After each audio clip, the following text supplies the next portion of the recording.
مکہ معاہدے میں سب سے زیادہ فائدہ ترکی کو ہو رہا ہے۔ ترکی کی دفاعی صنعت تیزی سے بڑھ رہی ہے۔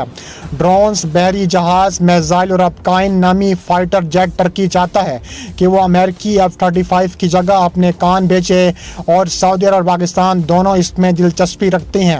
ترکی معیشت مشکل میں نہیں ہے، ترکی معیشت اوپر جا رہی ہے۔ اس معاہدے سے ترکی کو سعودی پیسہ اور مارکیٹ ملے گی، ہتھیار بیچے گا ترکی، سرمایہ لے گا ترکی، اور اپنی دفاعی صنعت کو پاکستان، ترکی اور سعودی عرب بھی مضبوط کریں گے۔ اس کے علاوہ ترکی کی سوچ بھی نظریاتی ہے۔ ترکی سیاسی اسلام کی بات کرتا ہے اور دنیا بھر کے مسائل اٹھاتا ہے۔ کشمیر پر ترکی اکثر بولتا رہتا ہے۔ ترکش میڈیا نے کہا ہے کہ بنگلہ دیش اگر مکہ معاہدے میں شامل ہو جائے تو بھارت کے ساتھ تعلقات میں غیر مساوی صورتحال سے نکل سکتا ہے، یعنی بنگلہ دیش زیادہ آزاد خارجہ پالیسی اپنا سکتا ہے۔ بھارت کے لیے یہ خطرناک اشارہ ہے۔ مشرقی سرحد پر بنگلہ دیش اگر ترکی اور پاکستان کے قریب آ جائے تو بھارت کی حکمت عملی متاثر ہو سکتی ہے۔ ترکی پہلے ہی بنگلہ دیش کے ساتھ دفاعی تعلقات بڑھانے کی کوششوں میں مصروف ہے۔ ڈرونز اور دیگر ہتھیاروں کی بات چیت چل رہی ہے۔ بھارت سمجھتا ہے کہ یہ معاہدہ صرف دفاعی نہیں بلکہ علاقائی توازن تبدیل کر رہا ہے۔ ترکی اپنی دفاعی مصنوعات بیچنے جا رہا ہے، سعودی پیسہ ترکی کی صنعت میں جا رہا ہے، پاکستان کو جدید ہتھیار اور تعاون مل رہے ہیں، اور اب ممکنہ طور پر بنگلہ دیش بھی اس دائرے میں آ سکتا ہے۔ بھارت نے حال ہی میں ترکی کے ساتھ تعلقات بہتر بنانے کی کوششیں کی تھیں، لیکن آپریشن سندور کی ناکامی کے بعد صورتحال پھر سے واضح ہو گئی ہے کہ ترکی بھارت کو عبرت کا نشان بنا سکتا ہے۔ ترکی اکیلا ایسا ملک ہے جو بھارت کو دبوچ سکتا ہے اور بھارت کو دبوچ بھی لیا ہے۔ ترکش میڈیا خود کہہ رہا ہے کہ ترکی کشمیر پر توجہ دینا بند نہیں کرے گا۔ آخر میں مکہ ڈیفنس معاہدہ پاکستان، ترکی اور سعودی عرب کے لیے ایک نیا موقع ہے۔ بھارت اسے اپنے لیے سرد در سمجھ رہا ہے، خاص طور پر جب ترکی میڈیا بنگلہ دیش کا نام لے رہا ہو۔ اب سوال یہ ہے کہ کیا بنگلہ دیش واقعی اس معاہدے میں شامل ہوگا؟ کیا بھارت اس نئے محاذ کا مقابلہ کرے گا؟ بنگلہ دیش کی بات کی جائے تو بنگلہ دیش کی خارجہ پالیسی حالیہ برسوں میں نمایاں تبدیلی سے گزری ہے۔ 2024 میں شیخ حسینہ واجد کی حکومت کے خاتمے کے بعد عبوری حکومت محمد یونس اور پھر 2026 میں BNP کی حکومت کے تحت پالیسی میں واضح تبدیلی آئی ہے۔ بنگلہ دیش روایتی طور پر غیر جانبداری، متوازن تعلقات اور قومی مفاد کی بنیاد پر خارجہ پالیسی چلاتا رہا ہے۔